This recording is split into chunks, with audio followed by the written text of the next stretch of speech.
look at every single one of these dots, they're a person. And if the person can spread their emotion through 3 degrees of influence, then you see the power, and you see the ripple, and you see the spread. Here's one last idea I want to leave you with. Just because you have a lot of followers doesn't mean you're influential. The quality trumps quantity. And here's an example I'll give you. You can have an account that will have more than a million followers, say, on Twitter. It's called the million follower fallacy. You can have an account that has 1 million followers, and yet it's not as influential at a point in time than an account that has 1,000 or less than 1,000. And the perfect example I'll give you is very recently. And again, I'll look at telcos because we all rely on telcos, right? We need the telcos now. They're our oxygen in this new world. iPhone 5, the Globe and Smart iPhone 5 wars. You guys, how many people here are on Twitter? Okay, did you join? Hashtag, which hashtags? Do you guys remember the hashtags? Hashtag Globe, iPhone 5. What's the Smart hashtag? Scream. Hashtag Smart iPhone 5. I love Smart iPhone 5, right? So there were many, many hashtags that were there. But if you look, there was one account. This was so fascinating when we mapped the landscape, right? One account who had less than 1,000 followers actually had the thickest edge to Globe, the thickest of the 39,000 accounts that we pulled down, right? The thickest meaning, when I looked, I said, this account tweeted Globe 467 times, okay? Didn't win the prize. And also tweeted Smart. So that was so interesting. This account pushed the trend and the influence number for Globe. And there were other accounts that were similar that did it to Smart, but they didn't push the authority score. Why? Because it's about hitting a tipping point. Okay, now that sounds very, very academic. I'm just telling you that you now have tremendous power in this new world. You now have influence, and you spread it through your social networks. The question is, what are you going to do about it? And the next question is, how can you harness your friends to actually do things, change your world for the better? Because remember again, every dot here corresponds to a person. And when you put that all together, you can do things like this. You can depose, you can change governments, you can change the world. Guys, I wanted to speak to you today because you have the power to really deal with these problems we have dealt with in the country. I've been a journalist longer than you've been alive, 30 years or so. Okay, mga 27 years siguro I've been a journalist. And I've been writing about the same things over and over and over again. You can do something about it. You're idealistic enough to try. So please, harness your power. Work together. We cannot do it alone. And change it for the better. Thank you.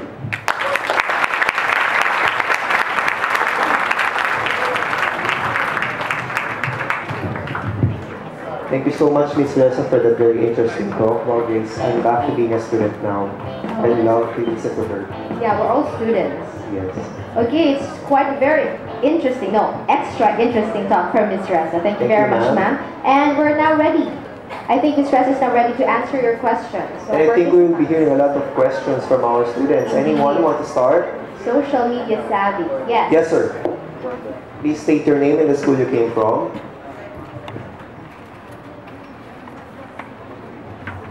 Hello. Yes, good afternoon, ma'am. I'm Moncarlo Mangaran from Pariston University. My first question is, Facebook was utilized by other countries, such as Egypt, in order to promote and attain social change. Do you think it's possible for Filipinos to realize social change with the use of social media? And in what ways do you think we can best utilize Facebook and other social networks in order to push for genuine change in this country? Thank you so much. That's a fantastic question. Yes, you can, and it's already happening. I'll give you a quick example in the Philippines. There's a guy named Jay Haboneta. He's Pinoy. He starts a Facebook account. He's from Zamboanga, right? He sees that these kids in Zamboanga actually, they have to swim to get to school. So he posts something on his Facebook wall showing what they have to go through. And he basically helps change their lives through Facebook. He has a foundation now called the Yellow Boat of Hope. That's one easy thing. The other thing that we've already seen happen a lot is in disaster risk reduction. We see people coming together on social media. In the last, not in Pablo, but in Habagat, the storm with no name, we had a lot of people on social media led by the first Google Doc that I saw, crowdsourced. A woman named, her Twitter account is @Ross1. Well, no, @Wangshi. The woman's name is Ross1. She said, let's take all the people who need help and let's put them all together in this Google Doc, and then we work with government so we can get help to those people. But what happens now is you call MDRRMC if you're stuck in a flood or you're stuck on the roof of your house, and you wait for a phone call, and the phone never gets picked up. Now you can do this with social media, and if you close the loop with government, you can do a lot of things. I'll tell you what we're trying to do in Rappler. In February, we start a budget watch. We will harness 19 civil society organizations who are already acting, right? They're watching the budget. Guys, I know you're going to be bored when I tell you watch the budget, but you know why that's important? Because it's where corruption first begins. If you care about the spread of corruption, you start to watch the budget. And now, we can actually try to do that. So here's the thing. Corruption spreads through social networks. You can fight the spread of corruption through social networks. The other project we're starting is hunger. Again, sounds boring, but I will make it exciting because you will help.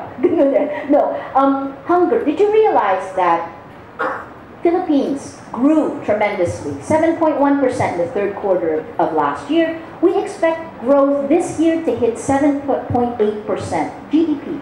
That's a lot. That makes us one of the fastest growing economies in the world. What does that mean though? Even though we hit those numbers, we still have the highest incidence of hunger. People are still going hungry.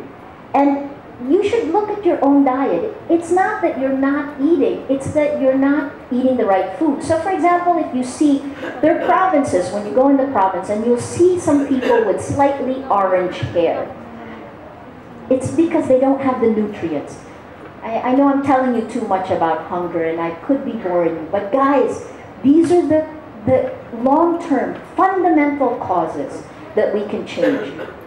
Let me give you something far easier. Elections, 2013, May. Every single media organization is asking for citizen journalists to work. We are as well, but you can do more. PPCRB has volunteers, but you take your physical volunteers and you push them up on social media, and it's like multiplying your effort times 7. So there are many, many ways to use social media for social change. And you know, if you look through what we're doing in Rappler, and it's students like you who are making it possible, you can see the ways you can do it. Now, do you need to be a bleeding heart? You know, do you need, why should you care? That's the question. My students ask me that. But why? I just want a job. Because even if you get a job, if corruption is so high, you will not have a level playing field. At some point in your life, corruption will affect you, if it hasn't already. It's annoying. It's something that has been there forever. If you can hit that problem, you do a lot to actually level the playing field. It gives you more opportunities. So in the same way that you guys are the most empowered generation we've had, um, your efforts will help make your future better. Sorry, I ranted on this, but I will shut up now. Your next question. One follow-up question. Sure. In Egypt, they were able to transform online protests into physical actions outside the barriers of the social media. It seems that in the Philippines, online protests are not being transformed into physical actions. Do you think there is a problem on how the administrator of this online protests are managing their account? I might be the wrong person to ask that because I have a very specific view. If you look at what's happening in Egypt now, right, you basically have it in constitutional crisis. They have a new constitution, and then you also have the country going into deep economic, it's going into a recession, and forget a recession, it's going deeper. Here's my don't think that a rally is the way to do it.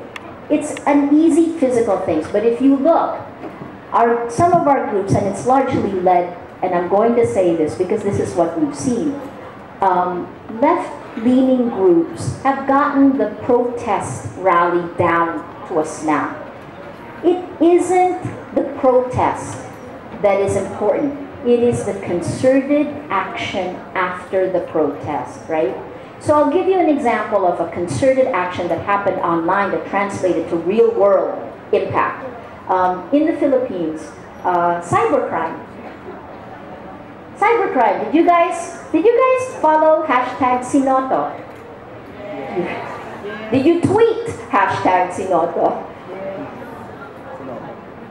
Yes, no. A lot of you did. I saw them. Carly, Ray, Sinoto. There were so many funny hashtags that went. The cybercrime law was signed into law, and yet, in a small number of days, the online protests drove real-world change without any physical protests on the street. Your civic citizens, whether you're online or in the streets, I guess I'm saying that the way to push change today is not just to go out on the streets, because we're a country where we've had people power. And actually, we've seen the bastardization of people power. We've had 3. Diba? Give it meaning, guys. It's time for your generation to actually go back and find the meaning of people power. And that comes from educating yourself, understanding the issues, and pushing not just a rally, but meaningful change. Does that make sense? Yes, thank you. Thank you. Thank you so much for the first question. Now for the second one. Good afternoon, ma'am. I'm Eman Domingo from De La Salle University des Marinas. My question is, we know that social media breaks and makes a nation today, right? So my question is, if we are or we have become a victim of cybercrime or cyberbullying, what can we do to refute, if not to lessen, the accusation being thrown against us? There are 2 questions that are there. The first is just you personally. If you have a fight with a friend on your Twitter account, or if there's a personal level there, right? The personal level, what do you do when someone's fighting with you on social media? Or even worse, when someone, because we've seen such nastiness on social media as well, right? And you guys, what are the lines that you give yourselves when you're on social media? When someone is attacking you, I would behave the way I would in a room full of people. You don't want to, if they're calling you names, you don't have to call them names back. Because remember, everyone is seeing it, right? So a lot of times the action, when your friend calls you names, the people on social media are already seeing what kind of person they are. And how you respond to that also will show your character. Remember, you're on a dopamine high and your oxytocin levels are high, so you're going to want to punch back. Better think. GMA7 has a think before you click. I would just say, behave the way you would behave as a person with the values that you have. Now the next thing is you can also call your friend and say, hey, help, which is what a lot of people do all the time. It's better when someone else defends you rather than you defending yourself. That's one. It's an easy one. The next thing is, what about when it's institutional? How do we, you guys are familiar with Chris Lau? He really was cyberbullied, very nastily so. And the reason why that happened was because we weren't thinking, the majority of people on the net. So one of the things is, as we become more sophisticated, as we educate ourselves on our effect on other people, cyberbullying will stop. Here's the last part of that question. Please behave like you would in real life. If you see someone who needs help or you see someone bullying, jump in and stand up. This is virtual, right? What we find is that it's the courage that's lacking oftentimes. And courage online leads to courage in the real world, you know. So if you see somebody doing something wrong, challenge them. And then get your friends to help you. I know that's a shortcut way of answering it. But the flip side is, I do believe some cybercrime laws are necessary. And this would be more for pornography, for these things are there. I think that once we push for the right, guys, keep track. January 15th is when the cybercrime open arguments at the Supreme Court will happen.